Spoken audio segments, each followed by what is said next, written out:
This episode of Lore Drop is sponsored by Chad and Rachel Wolf. Thanks for listening from Kansas City, Mom and Dad.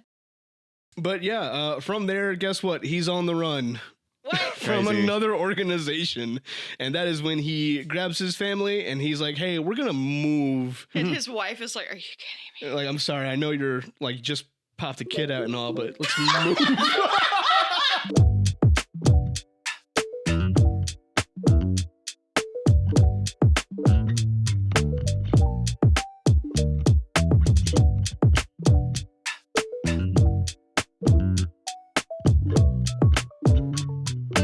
Number 2. Hello! Welcome to Lore Drop, a Reinvent podcast. I'm Abby, the executive director of Reinvent Productions. I am Ben, the creative and artistic director. And our third party member today is... JD, and I'm the vice chair. Yeah, we've had JD on. He was on for our birthday episode, which is probably the longest episode that we have of the podcast so far. But we had him talk about our wonderful captain, Queen Rory. But today we are going to be talking about Titus, his character for Talon Squad, Trust and Turmoil. It's a character that he developed and played throughout our tabletop playthrough to develop the show.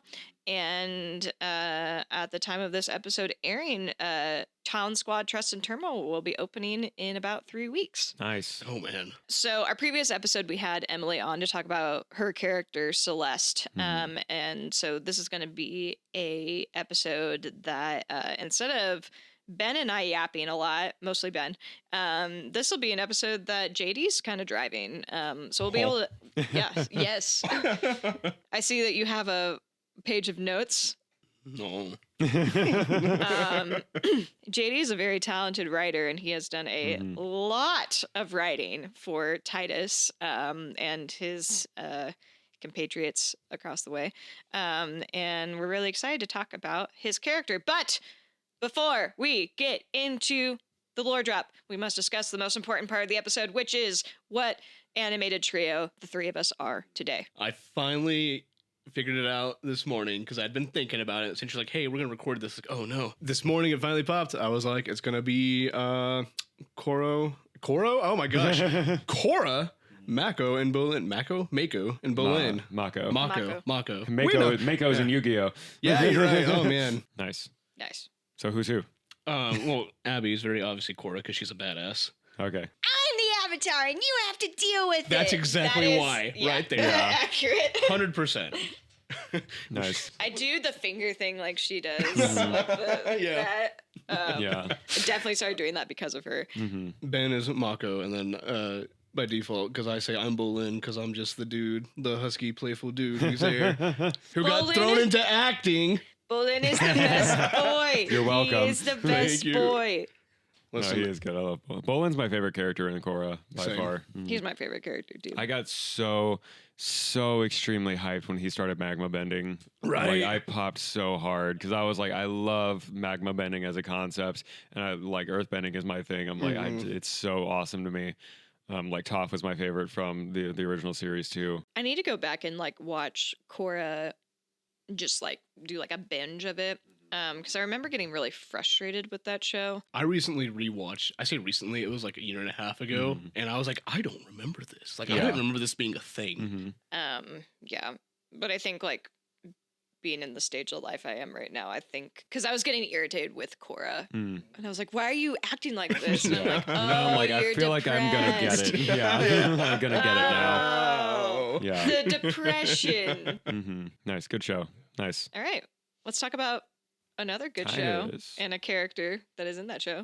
Titus Imogene. All right. So, Titus Imogene, his first appearance in the Reinvent universe, Universe 17. Yeah. Yeah.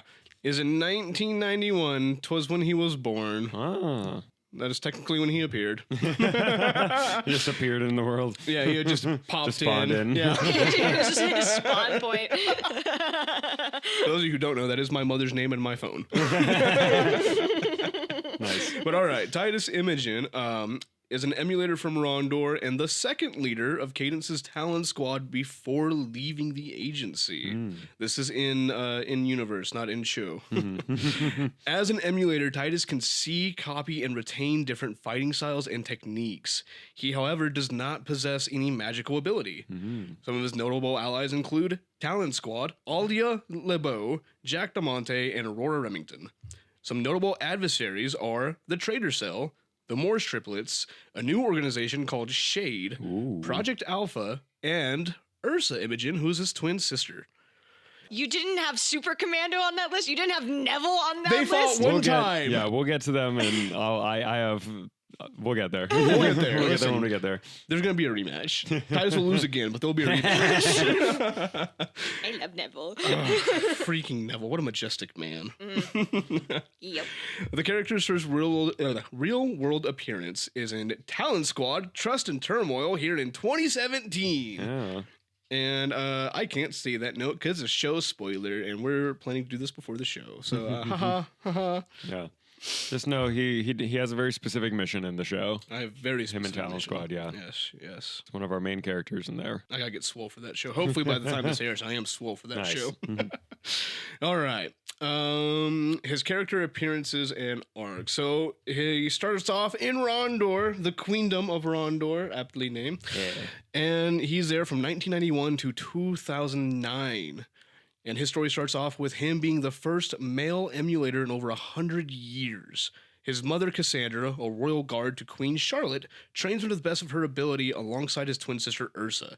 They also help and train Princess Aurora Remington from time to time, and Titus ends up seeing her as a sister, just not by blood. Can you tell us about emulators? I can. This is a concept that you came up with. It is indeed.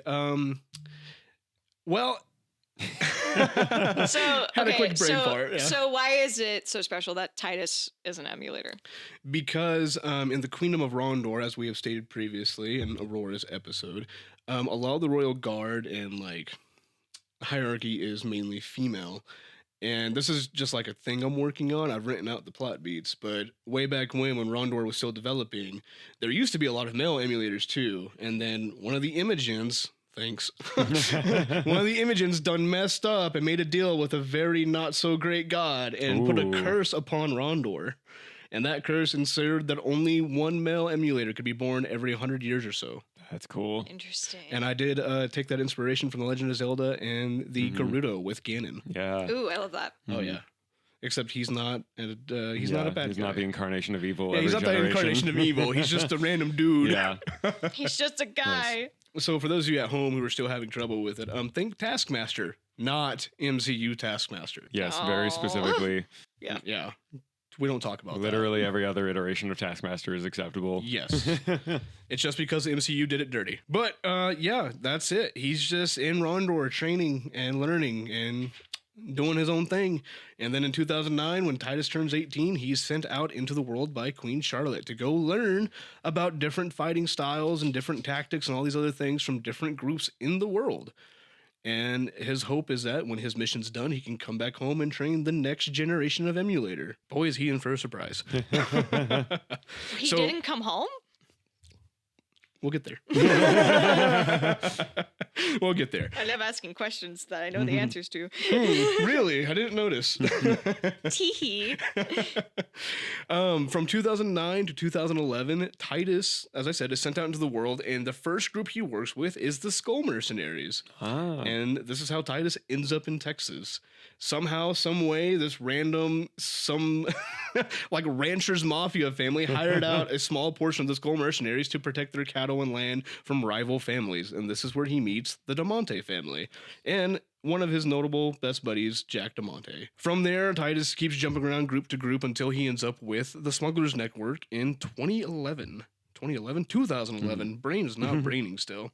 He joins a cargo ship aptly named The Job, which is a joke because people are like, oh yeah, I'm pooping on the job. Man, there's a lot of men on the job. That's so good. Which is really funny because I called out a couple of months ago that the Smugglers Network is such a dude's club. Yeah, the bandits is Or who the you called out for bandits. that. Yeah, well, the smugglers are also. Yeah, probably. It's a lot of dudes. There are. While doing his time on the job, Pooping on the job. while he was pooping on the job. There's the episode opener right there. Oh man, We're only 10 minutes in. it'd be an easy find. While he's on the job, he gets wind that something's not exactly right, and he starts exploring the lower decks because they're like, "Hey, don't go down there." And he's like, "You can't tell me what to do." So he goes down to the lower decks. And that's where he finds cargo containers guarded by a very high profile security detail. And he's like, "That's not right. We're supposed to be hauling like materials." So he waits a couple of days and he learns the guard routes and everything. And then eventually he sneaks in, breaks into one of the containers, and that's where he finds a group of different species of people all huddled up together with inhibitor collars. And he's like, "That's not okay," because he's a very big believer in free will. So he's like, "I don't like this." And he realizes that these people can't move, can't speak. They can very clearly see him because he sees he sees it in their eyes, but he leaves them, comes back a couple of days later, and he causes a mutiny, essentially. He frees them all. He gets with some of the people on the top decks. He's like, "Hey, did you know we're hauling this?" And like, "No." Like, "Cool, help me." Like, "Okay, cool." Nice.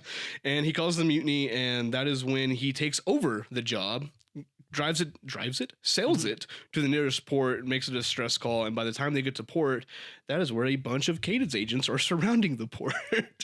He does his best to get away, but unfortunately, like 30 yards away, he's surrounded, and that's where this big blue dragonborn comes up, and he's like, "Hey, you're from Rondor, aren't you?" He's like, "Huh?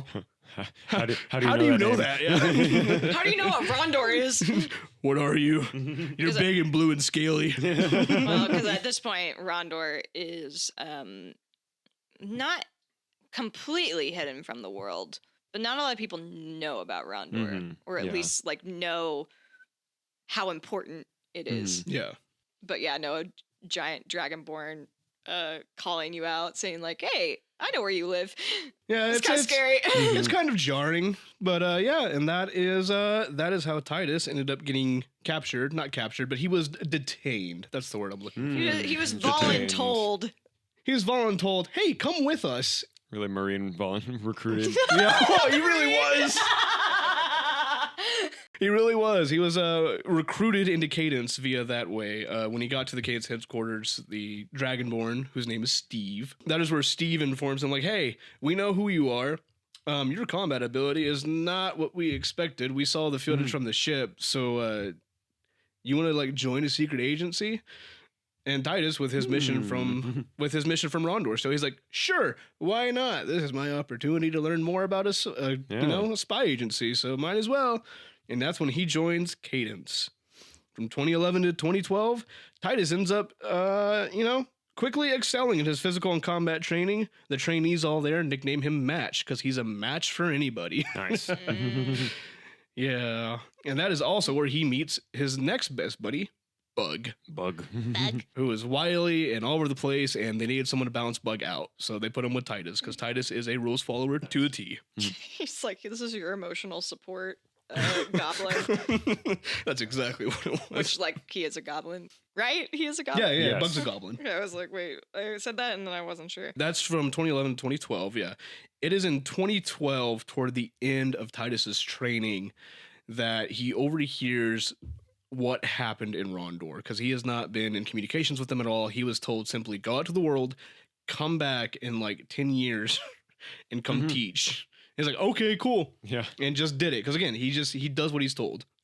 Crazy. No That'll- questions asked. That'll never, ever, ever cause problems, Yeah. ever. No, Never. I can't remember if we had talked about this or not, but like, is part of the reason that Charlotte sends Titus away because she's kind of like getting a whiff that something bad's about to happen? We discussed it. We didn't. That was one of those things we discussed, but didn't really hammer down. I think I think that with how shrewd Charlotte is, I think being able to send out someone is would kind of be in her cards of being like, okay, well, like, especially like as she's realizing that her husband is most likely probably going to kill her to try and take over the throne and is trying to figure out how to protect her child. I think that sending out the male emulator who, not to say that he's expendable, but like, but it's more so, I think it's more so, it's less obvious to like send out like one of the higher profile like knights. Like, let's send out this younger guy to do this. It's better to send him off when he's just kind of there as opposed to his sister who is trying to be a royal guard at that point. Yeah. So, I think that makes sense. So let's make that's a canon choice. All right. Charlotte's like, let's maybe he won't be noticed. We're just gonna skirt him on out. Oh, we need someone who maybe can help us on the outside. I think that's kind of the ulterior motive with that. Okay, I like it. Cool. We're gonna wow collaboration. Okay. It is in 2012 where he finally hears something about Rondor. He was kind of just like offhand, like, I should check in now that I have the Wayso. The Wayso? Oh man, my brain is not running still. Now that I have the resources to do so, there we go. That's the word I'm looking for. I just combined all the words. I know. My coffee. I'm about to chug it. I don't care if it burns my throat. I won't. Anyway, he finally gets the resources to check in on Rondor, and that is when he figures out, stuff hit the fan, like, a little after I left. Like, that explains why no one wrote to me or anything. Yeah. Crazy. At that point, Charlotte is dead. Yeah. Yeah, I know by 2012 she's dead. Aurora's still in Rondor at that point, but... Yeah. Oh, that's crazy. I didn't know that. Yeah. Yeah. Yeah, but Charlotte is dead. That's like the big thing that's really hit the fan. So... But yeah, he sees all this, and he decides to pack up his things and get headed home to check on his family and check on little Aurora and see what's going on. And whilst doing so, his SO and mentor, Steve, is like, hey, the agency can't be involved with this. We can't be seen going into this country right now. Like, it's a very bad time for this. And Titus is like, you know what? Screw you. That's my family. I'm going. Nice. And Steve's like, well, I guess I'll go with you then because I can't stop you. Yeah. So they go, and Steve lands them just outside of Rondor, where Titus ends up infiltrating the border to Rondor and making his way to his childhood home, which has been ransacked and burned down. Oof. And he kind of puts two and two together to see, like, oh, well, Mom definitely did not like what Festus was doing, so she probably got hunted down along with the rest of the emulators who stood against him. Or tried to. And then when he's there, he goes over to a underground section of the home, his family's vault, to try to retrieve any weapons or intel or anything he might find useful. And he is met down there by a Rondoran assassin who was cloaked. And she was watching him for like 20 or so minutes, just watching him meander about. And then afterward, she was like, I guess I'll kill him now. I guess. Yeah, like, he doesn't look like a threat, but all right. Someone knew how to get in here. Yeah. Down there, him and the assassin fight, and it turns out they're an emulator too, so it's a very hard fight for him, and it's a very rough one. And he gets a very familiar feeling with like, this is a fighting style I'm used to, but I don't know why. And when he eventually gets the upper hand and kills the assassin, he puts two on her chest and takes one to the helmet. It was a Rondorium helmet, so it just kind of knocked it off her. Yeah, it went dink and like just enough to like whip her head back. Yeah. And he walked up, ripped the helmet off, and lo and behold, it was his mother with an inhibitor collar on. Ooh. Yeah, rip. Ruh-roh. Oh. Mom, Mom, wake up! That's crazy. It is then he realizes that it's the same inhibitor collar he found back when he was working with the Snuggers Network, and he takes his mom's body, buries her, but takes the collar and heads back to Steve, who flies him back to Cadence, where he is very, very, very verbally reprimanded by the board because they're like, "What the are you doing? Yeah, why did you go?" I want to add on to this. Okay. Because I think at this point, just because we had our years there, because at this point, Aurora's still in Rondor. I like to think that before he left, that there was probably like one last conversation with her. Aww. to be like, and she is caught wind because Charlotte's already dead, and so young teenager at this point, but still is aware of the very bad stuff that's going on, and she's like, Titus, I need you to go. Yeah. And like, I mean, literally, I think it is like one of those things where she's like, don't make me tell you to leave. It's like, I need you to just go because I'm asking you as your friend and your sister, not as a royal person telling you to leave. Please don't make me do that. And that'll be the last time that they see each other for a while. For a very, very long while. No, I like that. But that can be when he leaves her his jacket. Oh, crazy. Yeah, I'm gonna start writing that when I get home. You got me. In 2012, she would be. She was born in 96. 96. Okay, so however old that is. Or 16. 16. Yeah. 15 or 16. 15 turning 16. So she is. This is a couple years before she dips out. Yeah. I think we said that as 2014 when she leaves. Yeah. 2014 is when she escapes, and I think at that point she's trying to see if she can fix things, because she's 16, young, idealistic. She's like, I can do it, and also dealing with the death of her mother. But yeah, let's say that's the last time that they see each other for a long time. Oh man, well, nice. Writing that when I get home. Trauma, more trauma for Aurora. Oh, all right, what's next? What is it with Rondor and dead parents? Let's dead parents. It's like Gotham. Parents. All right. But yeah, he gets back to Cadian's HQ, and they're like, "What the hell are you doing?" He gets reprimanded, and then afterward, Steve puts on the front of, "I'm gonna help you find your sister at least, because she's somewhere out there." But there's totally not an ulterior motive there at all. at all. Totally. No, never. Couldn't be him. No. It is during this time that Titus is sent back to finish his training in the academy, and he does graduate top of his class with Bug as his second, and they are both sent respectively on their own specialist missions for the organization. Titus is a rare case where he was sent out with yet again his mentor in SO, Steve. Which is very unheard of because Steve is like kind of grooming him, but we don't talk about that. Yeah. But yeah, they're sent out to the Swiss Alps to a Project Alpha facility that they knew were running tests on people and creatures and things and whatnot.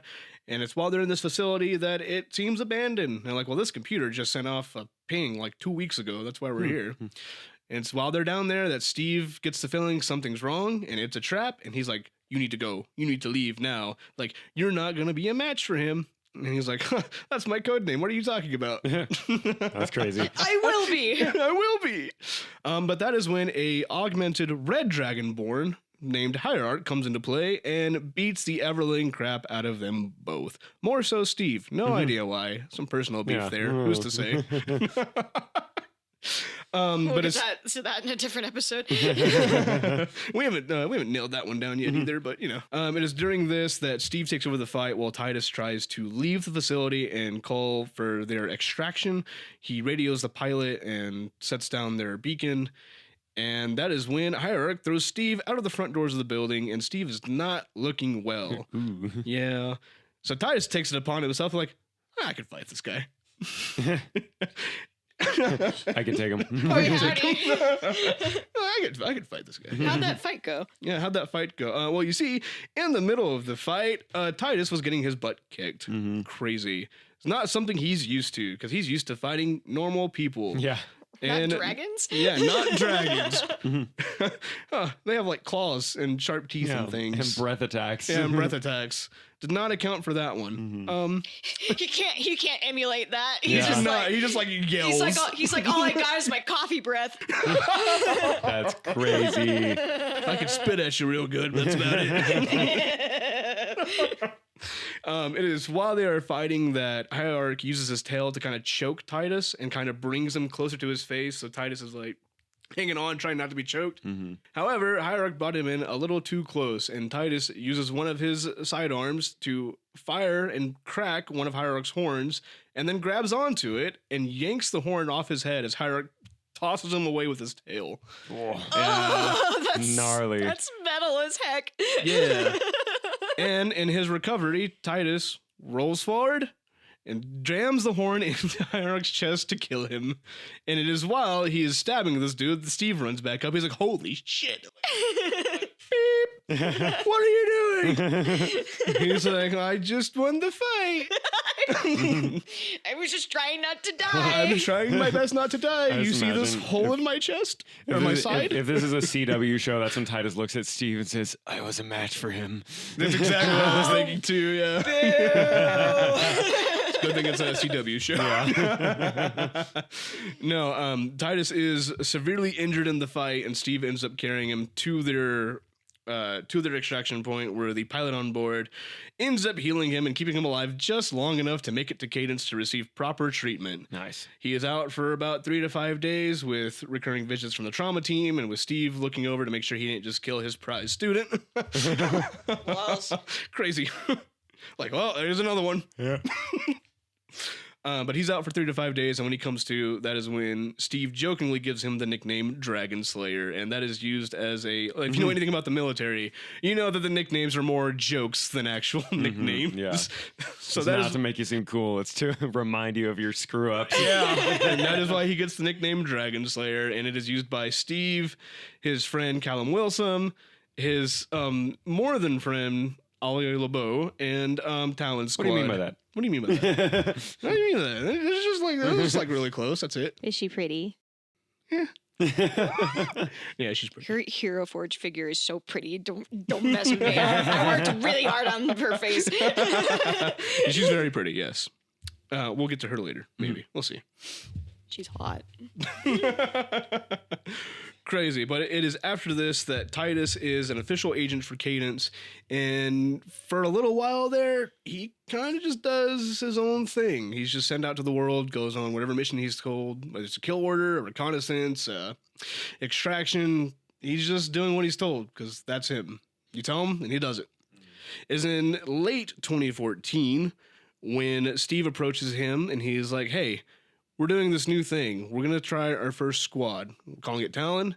You and Bug are the first 2 candidates to be a part of it alongside me. And that is when he joins Talon. During this, from 2014 to 2016, right? Is that right? Yes. From 2014 to 2016, for the first year, it is just him and Bug alongside Steve. They're flown out, they go on their missions, and Titus and Sky grow to be more than just friends. Whoa, I know. Crazy. What? You want to say? You're making a face like you want to say something. I like Sky. She's been fun to write. That is Ollie LeBeau. Her code name is Sky because she is a pilot. Yeah, she's a pilot and a medic. I don't know. It's fun writing a love interest character with the homie. Yeah. There's a lot on that document. Did they tell HR about this? Nope. No. Actually, did they? No. They haven't. They didn't at Oliver this point knows. in time. Yeah. At this point in time, because I reviewed the document when I was writing this too. At this point in time, Bug's the only one who really knows, but it's because Bug, bugs everything. Yeah. Cubs are on. Yeah, your Cubs are on. Gosh, your PTSD for that. Cubs are on. Listen, that was on me for trying to outsmart the party of 5 people, and it didn't work out. Nope. Never can. Nope. But it's during this time that him and Sky become more than friends, and he actually takes her out to the outskirts of Rondor, where Sky's like, hey, you're obviously a very clueless man. You want to be my boyfriend? And he's like, yeah. I would very much like to be your boyfriend. Yes. He says it just like that, too. Yeah. I mean, kind of a little bit. Kind of a little bit. Yeah. She's a spicy little French girl. She's very intimidating. Women scare me. And Titus. I'm scared of women. He has that t-shirt in his closet. He does. Sky bought it for him.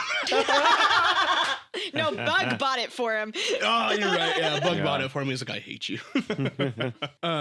But it's during this time that Juice and Celeste are recruited. Going into 2015, Juice and Celeste are added to Talon Squad. And at first, it's a little rocky with Celeste and Titus.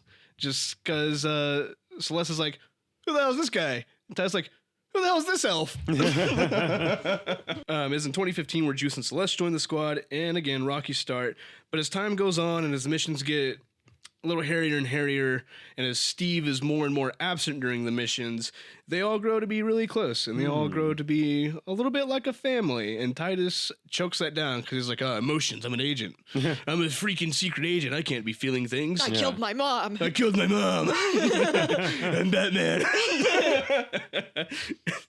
And Alia's like, can you chill out, please? No. It is also in 2015 where Talon and Steve were sent out to the Philippines for a mission to recover a very crucial asset, a defector from Project Alpha. And it is while they're there, they find that the person they're supposed to be escorting is already dead. Oops. Ruh-roh, Raggy. Killed in a church. That's crazy. Yeah. Bummer. Yeah. He was not a religious man. Crazy how he ended up there. Anyway, they end up in this church. Their defectors already been killed, and somehow, some way, the entire building shuts down. Like it is a trap. Someone called them there. Dang. They're like, yeah, this squad thing you got going on, we're not a fan of that. So, Steve, being the leader he is and the good guy he is like, all right, spread out, find a way out. Report anything if you hear something. And the comms are very unusually chatty, so he checks on Bug, and Bug is not responding. From there, he has Celeste and Juice try to go find Bug. They are also not responding. From there, he tries to radio Titus, and Titus is also not responding, but there's at least some static on the end. Okay. Yeah. During this, Titus makes his way back to like the main chapel area of the church, and that's where he finds Steve finding a Rondoran assassin and emulator, and this Rondoran is kicking Steve's butt. She has him on the ropes, and he's already got like, I want to say like daggers and stuff between like gaps in his scales. He's not looking good, man. And that's when Titus takes over the fight. And it's during this that he's like, this feels familiar again. I wonder why. Crazy. Yeah.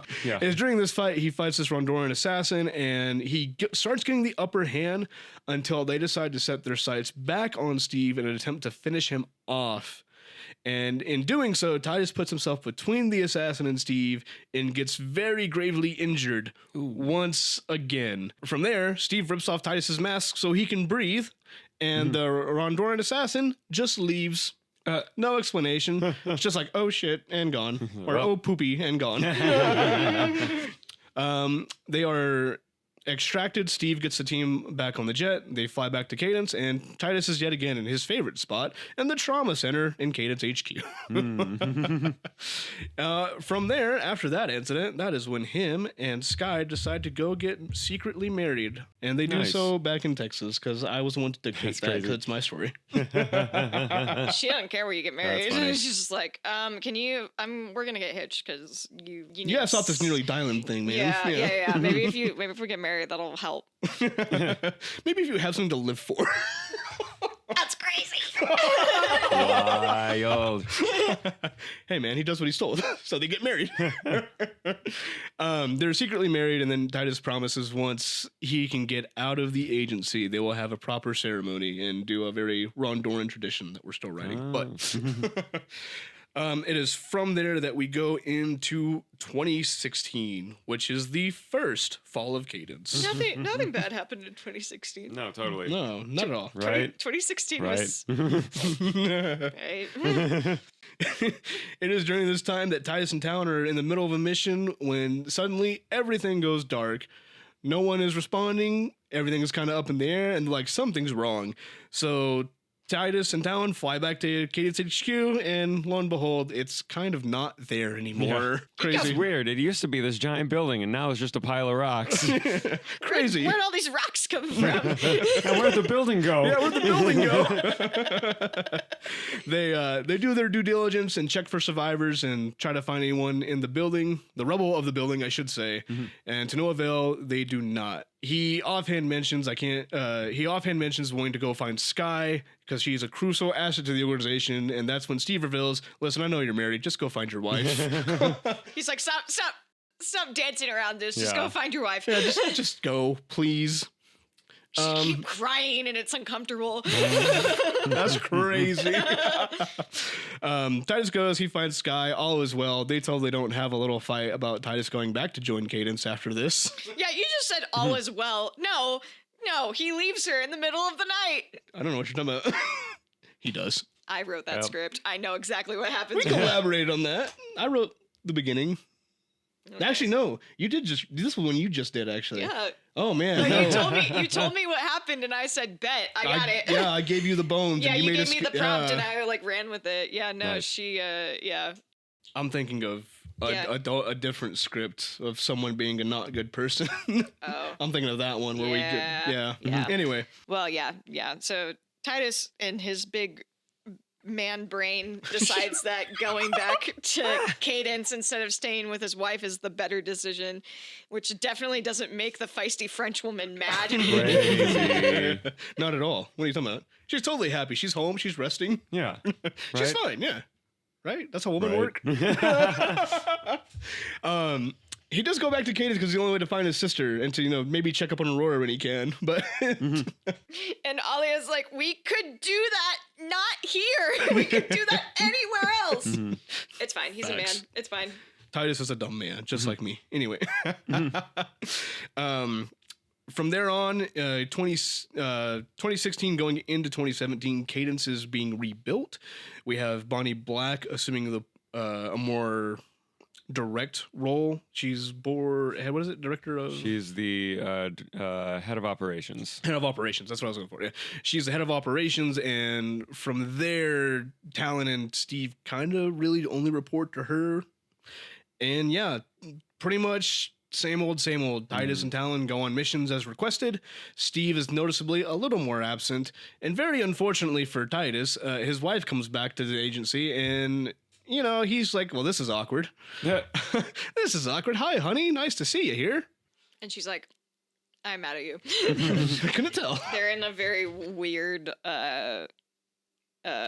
situation ship at that point, where it's like at the point where she's like, I need you to say you're sorry, but he will not say he's sorry. And she's like, as soon as he says he's sorry, I'm good. But she's like, Titus is a dumb man. We know this. It's Yeah. fine. but because of Alia's like piloting skills, she ends up being someone who pilots Steve a lot, which definitely doesn't cause problems. Yeah, her migraines get bad. That's about it, though. Crazy. But it's during this that in 2017, they start rebuilding the agency, start going on missions again. Titus sees his wife. He's like, hi, honey. And she's like, no. And that's when Talon's like, honey, wait, what? Oh, what? You're married? No. Who said married? Crazy. But this is where we kind of branch off going into Talon Squad, Trust and Turmoil. Yeah. So it's during this, the events of the show take place as to avoid spoilers. Redacted. Redacted information. We'll have Bug Decrypt it and get back to you later. But yeah, that takes place. And by the end of it, Titus decides, I'm gonna do my own thing for a little bit. That I can say. I feel like that's fine. Yeah. Yeah, Titus decides he's gonna do his own thing for a little bit. So from 2017 to 2015, Titus does the thing. 20 what? 2025. I was like, you went back Titus in went time. back in time. Whoa. Titus found a time machine. Bug made it. Oh, no. That's terrifying. It's like a cardboard box It with is. a bunch of. It's that Doritos commercial where the kid goes in the cardboard box, or the adult goes in, and it's just like, yeah. Bug, there's no way this works. No, trust me. I've done the math. I've done the math. Like, all right, fine. And then Bug just knocks Titus out. It takes him to like a studio stage. Oh my gosh, there's dinosaurs. Bug, it worked. It's just a giant prank on Titus. Oh That'd be my really gosh. great. He'd fall for it, unfortunately. He's very good at fighting. He's not always the sharpest knife in the drawer. He good at punch. He good at punch. and gun. And gun. This Ken's job is gun. No, that's Hitman. That's it, man. Yeah. Well, she's a Barbie. Okay. This Barbie's job is gun. From 2017 to 2025, Titus spends some much needed time with his wife because lo and behold, she was pregnant. And hey, they have a daughter. Crazy. It's during this time. What is with us writing female characters who are pregnant, who are in very distressful situations? It's because we're writing how powerful women are. Thanks. They make life and do cool stuff. Yeah. There's a reason Sky's document is about 3 times longer than Titus's. You started writing that before you dated Libby. That's true. I was manifesting. I was like, if I start writing about a woman will appear in my life. Libby is not a spicy French woman. She's a pale Irish woman. Love her, though. Yeah, but the spicy redhead in your life brought her to you. This is very true. This is very, very true. Delivery. And I will never be allowed to forget it. Here's a wife. So, the on the run arc. Yeah, Titus on the run. He does his own thing with his wife. His first child, his daughter, Cassandra, named after his mother, is born, and he kind of just does his own thing for a little bit. And eventually, Celeste and Talon Squad reach out and like, hey, could you do this for us or do this with us? And he's like, yes, but only if you guys ask.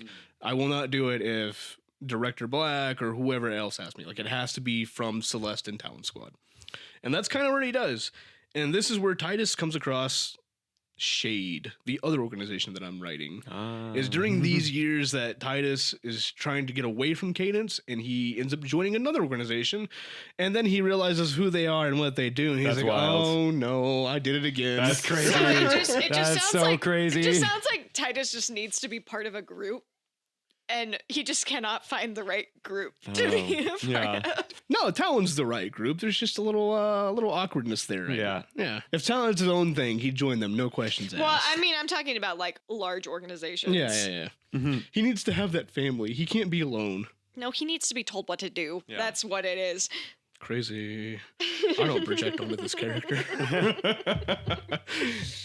No, and during this time, he ends up going to find, or going to work for Shade. He very quickly catches on this time, and he's like, hey, no. He didn't catch on with the name of the organization?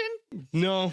He was like, hey, man. It's an acronym. Yeah, all these different groups, all these different names. I don't know who's good and who's bad. Gemstone looks pretty good. I might go apply there. Oh, no. In his defense, Talon Squad is also not a very inspiring name for a group. I think it's really cool. That sounds very villainous. It does. It really does. The only reason I pushed for that was so I could print off the Teen Titans communicators I made for everybody. Like, I love it because it's still subversive, but I'm like... But yeah, from there, guess what? He's on the run. What? From another organization. And that is when he grabs his family and he's like, hey, we're going to move. And his wife is like, are you kidding me? Like, I'm sorry. I know you're like just popped a kid out and all, but let's move. Hey, honey, job did not go great. Let's move. I guarantee you that you know Sky that thing that happened where it turned out my bosses kind of sucked? Yeah. It happened again. If I had a nickel. I think that Alia definitely 3 said nickels. to him, whenever she said, whenever you were like, or Titus was like, I'm going to go work for Shade. She's like, run that by me again. What's the acronym stand for, babe? It's somewhere on my phone. She's like, Alia is such a good woman. Yeah, no, Titus does not deserve her. We're very aware of this. Nice. But yeah, from there on, he gets his family. They move to an undisclosed location. Bug knows where it's at because Bug bugs everything. And yeah, he kind of just is in hiding for a while until other people come and eventually find him, maybe. We need to write that. Yeah, who's to say? Who's to say? We'll get there when we get there. Yeah. We'll get there when we get there. Nice. What could be fun is if during that time, wherever Aurora is missing from the Lady Legacy, if Titus runs into the Lady Legacy first. That's rough. Yeah. And is like, wait, this is a Rondor ship. I recognize this boat. And because he would know who Jim it has is. a lot more Yeah. metal than the last time I saw it. Yeah. So, and he's like, "Oh my gosh, I finally found her." And we're like, "Hey, about that, she got yoinked by Project Alpha." Of course she did. And they're like, of course.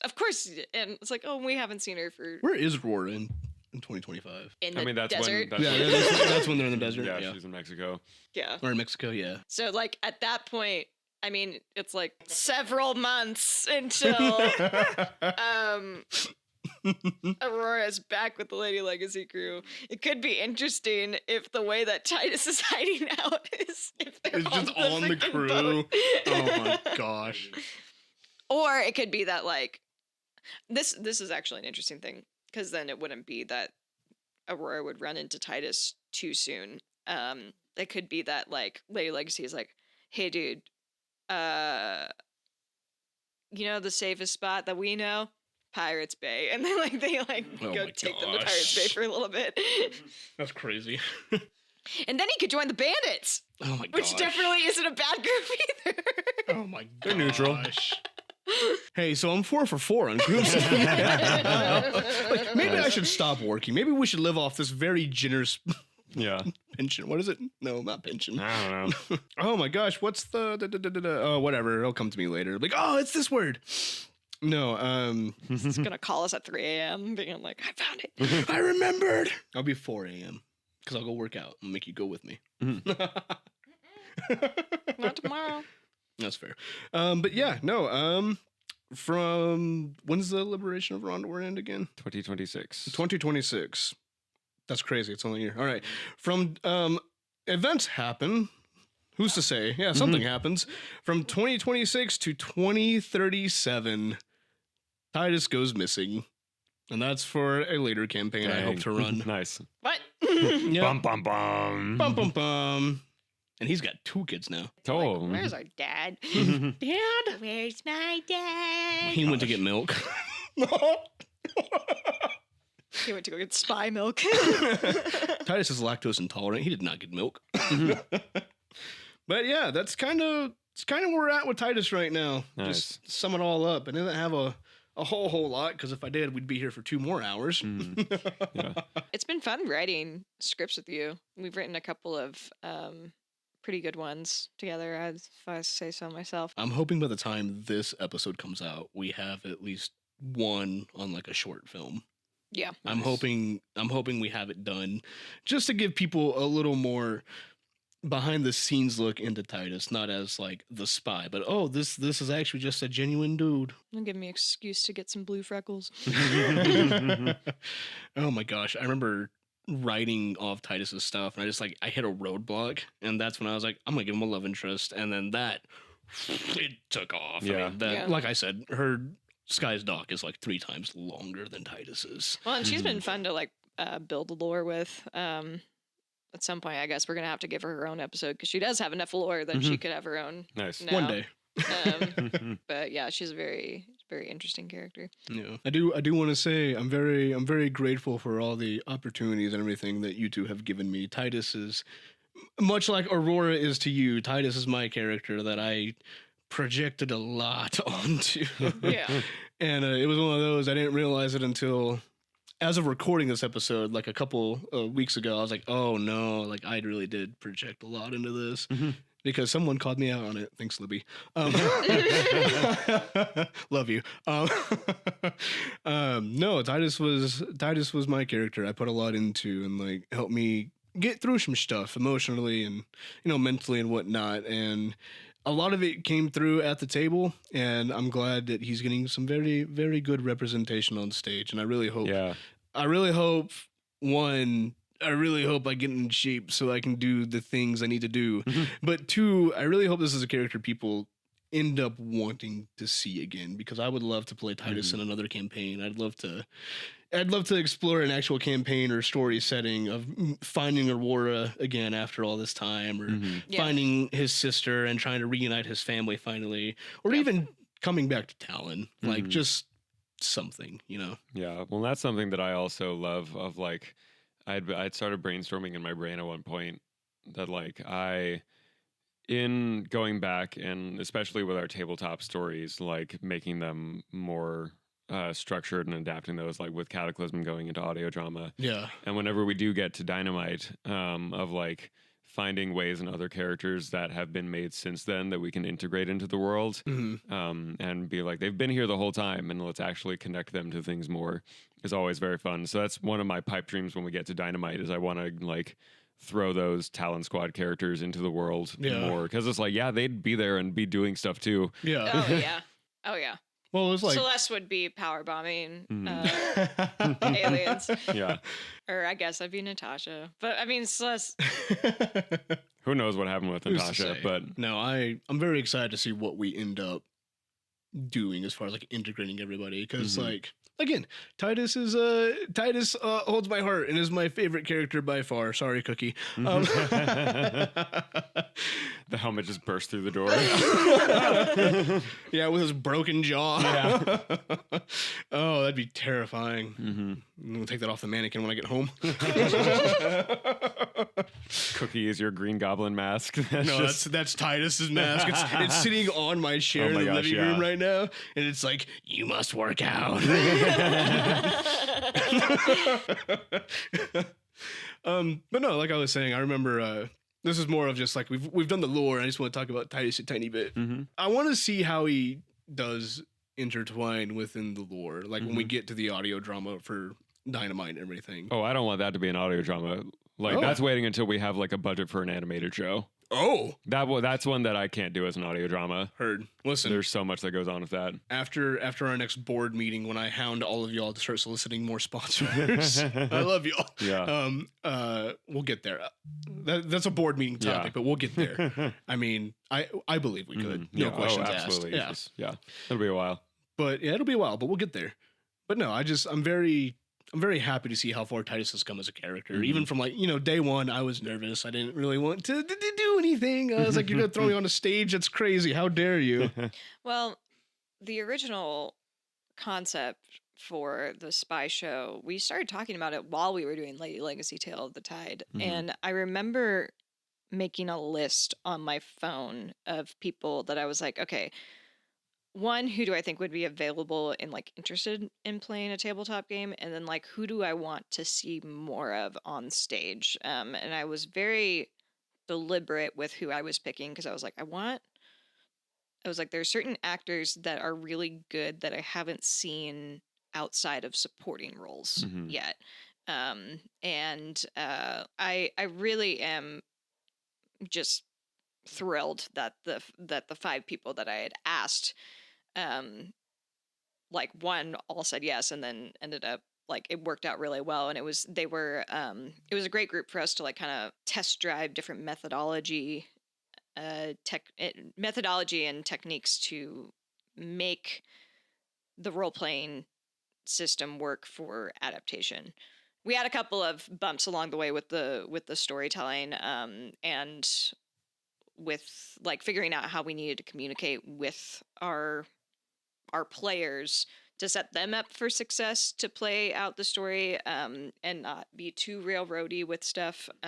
It was a balance. I remember us having like a meeting together to be like, okay, well, like, how do we fix this? And me being me, I was like beating myself up, be like, oh, I feel like I failed, and everybody's like, no.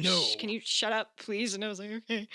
But yeah, it's been fun to learn how to make this work, and obviously this is our first time adapting a tabletop to make a show, and I'm excited for people to see it. I started we're recording this the first day of February, so a lot has happened thus far. Yeah. At this point, whenever this episode comes out, we will be like really deep into rehearsal for Trust and Turmoil. But like today I was reading some of the revisions that Jules has made on the script. Man. Who they're good. I'm very excited for the script to be officially locked, and then for me to be able to start thinking about it, because I've already been thinking about how I want to direct this. Yeah. I'm excited for the fights. That's how you got me. You're gonna fight a lot. Good fights, yeah. Oh man, that's how Abby convinced me to do it finally. She's like, you get to fight a lot. I was like, okay, fine. I'll do it. I trust you. I guess I can listen to you, boss. Well, that's the thing. It says like if you just trust me, when people trust me, things work out. Most of our conversations when I start overthinking is Abby just trust me. I was like, okay, you see, you tell me what to do and I'll do it. Listen, life's just easier that way, okay? It really is, man. It really is. But Life is easier if you listen to Abby. Abby's always right. I have a certificate that says so. Crazy. Who gave you that? JD. Well, any questions for Titus before I think of anything else to ramble on about? Well, it's not so much a question, but like I was like taking notes throughout it, and it definitely sparked some things in me to like help figure out Aurora's timeline. Because I'm like, oh, the last time that Aurora sees Titus in person is when she's 16. I was like, okay, well, what happens in those 2 years after that? And I think that that's definitely a big like turning point for her of being like, all right, well, the last little bit of family I have is gone. Might as well start causing some problems a little bit. Yeah. Or not causing problems, but like trying to solve problems by causing problems. Doing her little vigilante type stuff or her Robin Hood-esque type stuff to try and help her people. So I'm excited to just keep writing with Titus and Alia, and then also Aurora stuff. I know. I keep going back to Alia's docs because that's where most of the stories are for Titus, funny enough, but it's through Alia's perspective mostly. But I keep going back to like the 2015 one where Ursa darn near kills all of Talon, but especially Titus. Yeah, and Alia's... spoiler, it was Ursa. Whoa. Crazy. No, I keep looking at that one. Like, we have the beginning of it, and then I have like a separate tab where I'm trying to write it out. It's like I keep getting there, and I keep deleting it all because I don't like it. And I keep rewriting it and then deleting it all and rewriting it. And like I'm doing that a lot right now with Titus and Aurora meeting again in like 2015 or no. Oh my gosh, my brain's not brain. 2024, 2025 before Liberation of Rondor potential things, but I have the ending written for that because I started working backwards, and like the ending when I wrote it the first time, I teared up. I was like, "Oh no, my heart!" I was like, "This is healing something in me. Stop!" But no, I really want to get back to writing more for Titus. Titus is my character. I'm gonna be like, I want to do more for Titus, whether it's like an animated short or if I get the go ahead to do more film things just for Titus. Yeah, I really want to because that's my character. I poured everything into that I didn't realize I did. And I was like, oh, man. Well, before we end this episode, JD, do you have anything you want to shout out? I mean, there's a show you're about to be in. What? Really? Yeah. Yeah, I want to shout out Talon Squad, Trust and Turmoil. I'm very excited for it, and I have been working very hard for this show by the time this episode comes out. So y'all better go watch it. And Lubbock people, as Abby has said before, buy your tickets early. Talon Squad Trust and Turmoil opens on May 20th and runs through the 24th.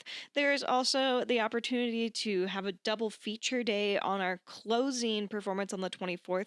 Youth Artists Guild Lubbock, I got to direct them in devising their own one act that was based off of the material that Talon Squad Trust and Turmoil was made from.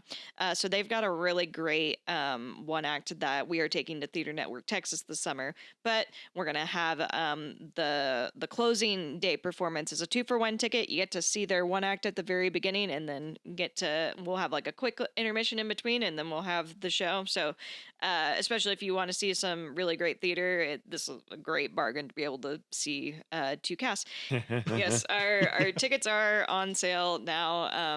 And my final shout out is to the always lovely, always gorgeous, my better half, Libby Denny. I love you. Don't forget it. I'll remind you every day. I do already.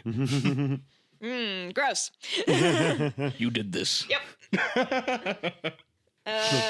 Consequences of your actions. It's fine. Just let me make a speech at the wedding.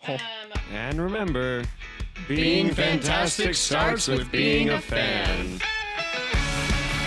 I can't believe I said 6-7.